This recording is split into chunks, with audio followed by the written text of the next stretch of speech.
Sunday grind. Ang init. Grabe.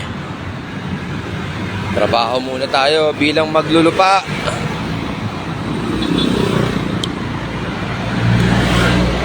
Dito tayo sa ating Pasig Shaw Boulevard property na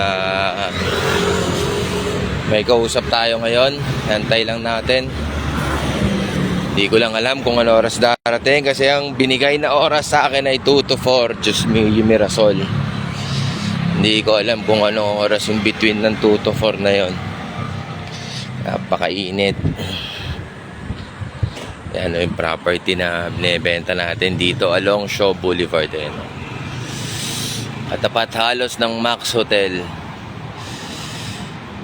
Tatambay muna sana ako sa Kenny Rogers kaso napakalayo pala. Ang init maglakad.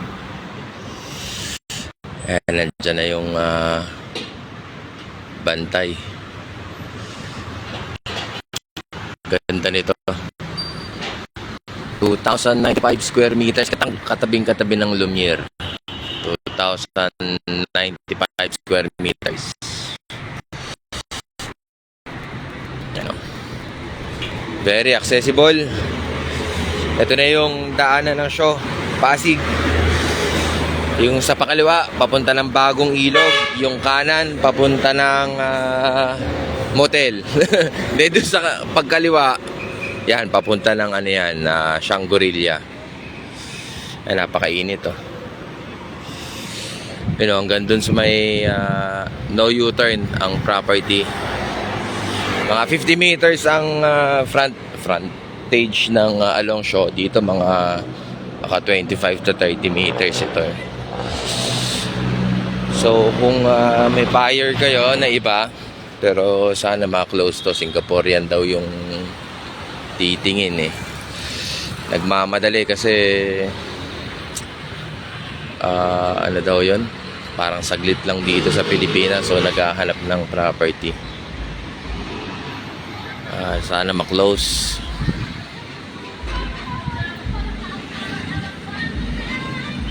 Ano? Napaahid nga ako bigla eh. Akala ko hindi na ako nakapagpagupit tsaka nakapag-gupit ng balbas. Nag-ahit na lang tayo.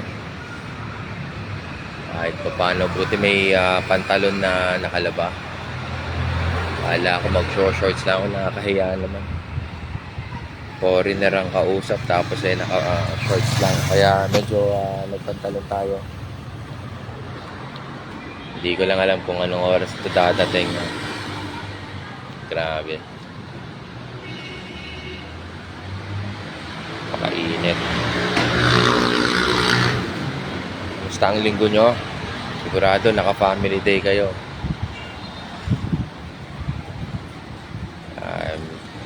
Alam niyo naman ang ganitong trabaho. Pag maglulupa ka, talagang para ka rin doktor eh, on call ka. Siyempre hindi mo alam kung kailan available yung mga buyer o kaya mga titingin. Normally yung Sabado, Linggo doon lang din naman sila libre kasi kung Monday to Friday baka busy din sa trabaho. Lalo to foreigner, hindi naman natin alam kung hanggang kailan sila dito. Last time nagtingin na rin kami dito kasi hindi na ako pinalikan alam nyo naman sa trabaho natin talagang tsagaan. Huwag lang kakalimutan magdasal. Mamaya ako magpupunta ng simba. Siyempre pag linggo dapat family day at saka Lord's Day yan dapat bawal magtrabaho. Kaso bihira lang naman tong bihira yung nagpapaschedule ng meeting. Normally lang, tawag-tawag lang.